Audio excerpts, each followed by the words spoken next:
सोने सोने सोने, जहाँ तू नौकरी करने जा रहा है वो कौन लोग हैं? चांदी, बड़े अमीर लोग हैं।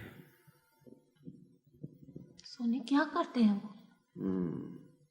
हलवाई हैं। हैं? वो मठियाई बनाते हैं।